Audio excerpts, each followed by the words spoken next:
Hello दोस्तों, मैं निकेता चौधरी आप सभी का स्वागत करती हूँ आपके अपने YouTube channel teach with Niketa में। आज हम 19 दिसंबर 2016 का क्वेश्चन पेपर सोल्व करने वाले हैं यूपी टेट का प्राइमरी लेवल का। इसमें सबसे पहले हम सोल्व करेंगे सीडीपी का। इसमें सबसे पहला क्वेश्चन दिया हुआ है कि पियाजे मुख्य रूप से किसके अध्ययन के लिए जाने जाते थे? भाषा विकास के लिए, सेकंड ऑप्शन है यौन विकास के लिए, थर्ड ऑप्शन है संज्ञानात्मक विकास के लिए, फोर्थ ऑप्शन है सामाजिक विकास के लिए। तो अगर हम इसके राइट आंसर की बात करते हैं तो जीन पियाजे जो होते हैं मुख्य रूप से किसके लिए जाने जाते थे? वो जाने जाते थे संज्ञानात्मक विकास के लिए। और इसके लिए उन्होंने संज्ञानात्मक विकास की 4 अवस्थाएं बताई थी। संवेदी पेशी अवस्था, जिसे हम क्या बोलते हैं? Sensor motor.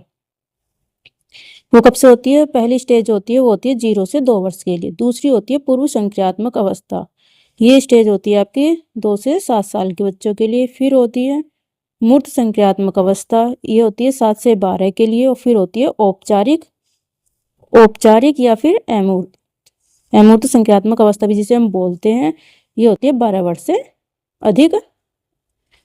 से जो अधिक एज होती है उनके लिए। तो किससे रिलेटेड है? ये संज्ञानात्मक विकास से। तो ये जीन पियाजे का जो क्वेश्चन है बहुत ज्यादा इंपॉर्टेंट है, कई बार ये रिपीट हो चुका है। नेक्स्ट क्वेश्चन की बात करते हैं। जब मानव शरीर के एक भाग को दिए गए प्रशिक्षण का अंतरण दूसरे भाग में हो जाता है तो उसे क्या कहते हैं? ऑप्शन पहला है ऊर्ध्व अंतरण, सेकंड ऑप्शन क्षैतिज अंतरण, थर्ड ऑप्शन है द्विपार्श्विक अंतरण, फोर्थ ऑप्शन है इनमें से कोई नहीं। तो इसका राइट आंसर है द्विपार्श्विक अंतरण। ऑप्शन थर्ड आपका राइट आंसर है। इसमें क्या होता है? जब मानव शरीर से एक स्वस्थ और क्रियाशील अंग निकलकर उसे किसी दूसरे शरीर के क्षतिग्रस्त या खराब अंग जो होता है उसकी जगह हम लगा देते हैं तो इसे हम क्या कहते हैं? इसे कहते हैं द्विपार्श्विक अंतरण, हम इसे कहते हैं। नेक्स्ट क्वेश्चन की बात करते हैं। नेक्स्ट क्वेश्चन है दिए हुए प्राप्तांकों के समूह में जो प्राप्तांक बहुधा से सबसे अधिक बार आता है उसे क्या कहते हैं? बहुलांक, मध्यमान, मध्यांक या फिर मानक विचलन। तो उसको क्या बोलते हैं? उसको बोलते हैं बहुलक। जो संख्या सबसे ज्यादा रिपीट होती है उसको बोलते हैं बहुलक। नेक्स्ट क्वेश्चन की बात करते हैं। क्रिया प्रसूत अनुकूलन सिद्धांत का प्रतिपादन किसने किया था? पावलाव ने, स्किनर ने, थॉर्नडाइक ने, कोहलर ने। ये क्वेश्चन इंपॉर्टेंट है, कई बार ये रिपीट हो चुका है आपका। तो इसका राइट आंसर आपका स्किनर। क्रिया प्रसूत अनुकूलन का सिद्धांत किसने दिया था? ये दिया था स्किनर ने। नेक्स्ट क्वेश्चन है अल्बर्ट बनूरा निम्न में से किस सिद्धांत से संबंधित है? सामाजिक अधिगम सिद्धांत से, व्यवहारात्मक सिद्धांत से, या फिर विकास का संज्ञानात्मक सिद्धांत से, या फिर विकास का मनोसामाजिक सिद्धांत से।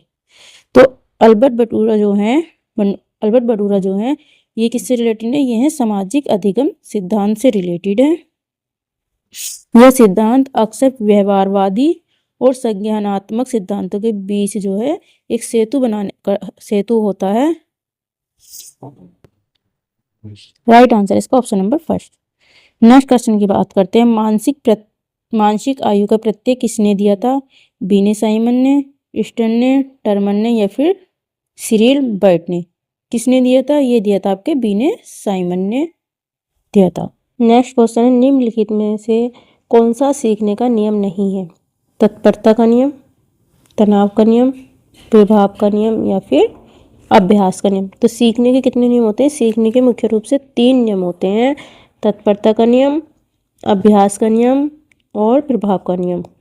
एक नियम किसने दिए थे? ये दिए थे आपके थॉर्नडाइक ने। तो इसमें कौन सा नहीं है? इसका राइट आंसर है तनाव का नियम जो है ये सीखने का नियम नहीं है। राइट आंसर हो गया ऑप्शन नंबर 2। नेक्स्ट क्वेश्चन है सीखने से संबंध प्रतिक्रिया सिद्धांत में पावलाव ने प्रयोग किया। किस पर किया था पावलाव ने? बिल्ली पर, कुत्ते पर, बंदर पर, या फिर चूहे पर। तो पावलाव ने किस पे किया था? पावलाव ने किया था कुत्ते पर। इसका राइट आंसर है ऑप्शन नंबर 2। नेक्स्ट क्वेश्चन है सूज द्वारा सीखने के सिद्धांत का प्रतिपादन किसने किया था? थॉर्नडाइक ने, कोहलर ने, पावलाव ने, या फिर वुडवर्थ ने। किसने किया था? ये किया था कोहलर ने। सूज द्वारा सीखने का सिद्धांत किसने दिया था? ऑप्शन नंबर 2 इसका राइट आंसर है कोहलर ने। नेक्स्ट क्वेश्चन की बात करते हैं।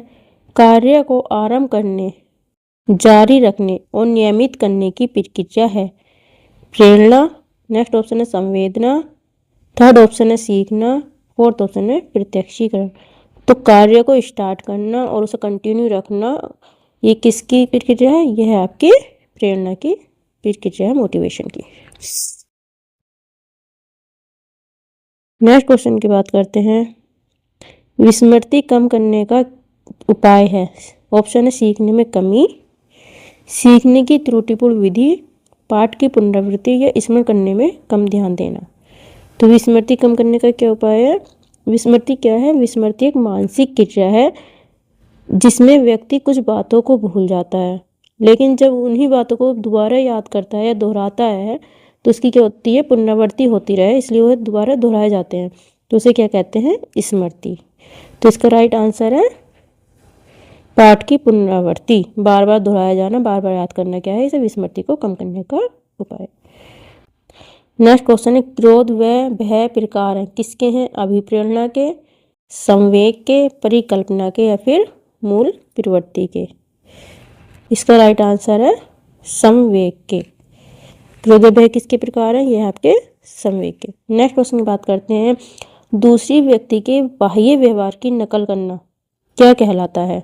सीखना, अनुकरण, कल्पना या फिर चिंतन। तो जब हम किसी दूसरे व्यक्ति के व्यवहार को देखते हैं फिर उसी की नकल करते हैं, उसके जैसा बनने की कोशिश करते हैं, तो ये क्या कहलाता है? ये कहलाता है अनुकरण। नेक्स्ट क्वेश्चन है। यदि पूर्व ज्ञान व अनुभव नए प्रकार के सीखने में सहायता करते हैं तो उसे क्या कहते हैं? ऑप्शन पहला है नकारात्मक प्रशिक्षण स्थानांतरण, दूसरा ऑप्शन है सकारात्मक प्रशिक्षण स्थानांतरण, तीसरा ऑप्शन है प्रशिक्षण स्थानांतरण या फिर सीखना। तो जो हमारा पहले से नॉलेज है, हमारी जो हमारे अनुभव है, एक्सपीरियंस है, उन्हें जब हम कुछ नया सीखते हैं उसमें उनका यूज करते हैं, कुछ नया सीखने में वो हमारी हेल्प करते हैं, तो उसे क्या कहते हैं? उसे कहते हैं सकारात्मक प्रशिक्षण स्थानांतरण। राइट आंसर हो गया इसका ऑप्शन नंबर 2। नेक्स्ट क्वेश्चन है आपका। सीखी हुई बात को स्मरण रखने या पुनः स्मरण करने की असफलता को कहते हैं कल्पना, स्मृति, विस्मृति या फिर ध्यान। तो क्या कहते हैं? जब हम कोई बात हमने सीखी यार, उसे हम याद करने की कोशिश करते हैं बार बार, लेकिन हम उसे नहीं याद कर पाते, तो उसको कहते हैं विस्मृति। यह क्या है? यह एक मानसिक क्रिया होती है जिसमें याद की हुई बातें मस्तिष्क से हट जाती हैं। यह एक प्रकार की निष्क्रिय और नकारात्मक क्रिया है। राइट आंसर होगी इसका ऑप्शन नंबर 3। नेक्स्ट क्वेश्चन है। टर्मन के अनुसार 90 से 100 बुद्धि लब्धि का बालक क्या माना जाता है? मन बुद्धि, सामान्य बुद्धि, श्रेष्ठ बुद्धि या फिर क्षीण बुद्धि। तो क्या माना जाता है? ये माना जाता है आपका सामान्य बुद्धि। राइट आंसर हो गया ऑप्शन नंबर 2। नेक्स्ट है हॉल का सिद्धांत निम्न में से किसकी व्याख्या करता है? बुद्धि की प्रकृति की, अधिगम्य अभिप्रेरण की भूमिका, मूल्यों का विकास या फिर किशोरों का मनोविज्ञान। तो हॉल का सिद्धांत किसकी व्याख्या करता है? वो करता है किशोरों का मनोविज्ञान। राइट आंसर हो गया ऑप्शन नंबर 4। नेक्स्ट क्वेश्चन है। मानव व्यक्तित्व के मनोलैंगिक विकास को निम्न में से किसने महत्व दिया था? कमेनियस ने, हॉल ने, होलिंगवर्थ ने या फिर फ्रॉइड ने। तो किसने महत्व दिया था? ये दिया था फ्रॉइड ने। राइट आंसर हो गया इसका ऑप्शन नंबर 4।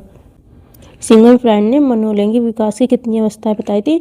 इन्होंने 5 अवस्थाएं बताई थी। पहली अवस्था थी मुखावस्था,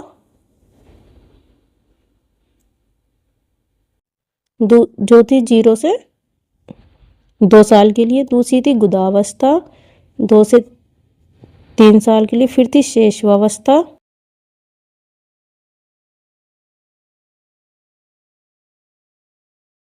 तीन से 7 साल के लिए। फिर थी सुषुप्त अवस्था 7 से 11 साल के लिए। और फिर थी जननांगी, लास्ट कौन सी थी? जननांगी अवस्था 11 से किशोर अवस्था या प्रौढ़ावस्था। तो कितनी अवस्था बताई थी इन्होंने? 5 बताई थी। और मनोलैंगिक विकास को किसने महत्व दिया था? फ्रॉइड ने महत्व दिया था। नेक्स्ट क्वेश्चन की बात करते हैं, मनोविज्ञान की प्रथम प्रयोगशाला को किसने स्थापित किया था? डब्ल्यू वुड, सिगमंड फ्राइड, पावलाव या फिर वॉटसन? किसने किया था? डब्ल्यू वुड ने मनोविज्ञान की प्रथम प्रयोगशाला को स्थापित किया था। कब किया था? 1889 में किया था। नेक्स्ट क्वेश्चन की बात करते हैं, गेस्टाल्ट मनोविज्ञान की आधारशिला किसने रखी थी? फ्रांज ब्रेनोटानो ने, मैक्स वर्थीमन ने या एडगर रूबिन ने या कर्ट लेविन ने? तो किसने रखी थी? गेस्टाल्ट मनोविज्ञान की आधारशिला रखी थी आपके मैक्स वर्थीमन ने। राइट आंसर है ऑप्शन नंबर 2। कब रखी थी? 1912 में। नेक्स्ट क्वेश्चन की बात करते हैं, संज्ञान सिद्धांत निम्न से किससे संबंधित है? अधिगम, अभिप्रेरण, स्मृति या फिर सृजनात्मकता? तो किससे प्रेरणा है संज्ञान सिद्धांत? ये आपके स्मृति से संबंधित है। राइट आंसर है ऑप्शन नंबर 3। नेक्स्ट क्वेश्चन है, क्षेत्र सिद्धांत निम्न में से किस वर्ग का योगदान है? ऑप्शन पहला है व्यवहारविदों का, दूसरा ऑप्शन है संरचनाविदों का, फिर है मनोविश्लेषकों का या गेस्टाल्टवादियों का? तो किसने दिया था? ये दिया था गेस्टाल्टवादियों का। नेक्स्ट क्वेश्चन है, भाटिया बैटरी का प्रयोग निम्न में से किसके मापन हेतु किया जाता है? व्यक्तित्व के लिए, रुचि के लिए, बुद्धि के लिए, फिर अभिक्षमता के लिए? तो किसके लिए किया जाता है भाटिया बैटरी का यूज? ये किया जाता है बुद्धि के लिए। नेक्स्ट क्वेश्चन है, अभिक्रमायोजित अधिगम का प्रत्यय किसने दिया था? हल, थॉर्नडाइक, स्किनर या फिर वॉटसन? किसने दिया था अभिक्रमायोजित अधिगम का प्रत्यय? दिया था स्किनर ने।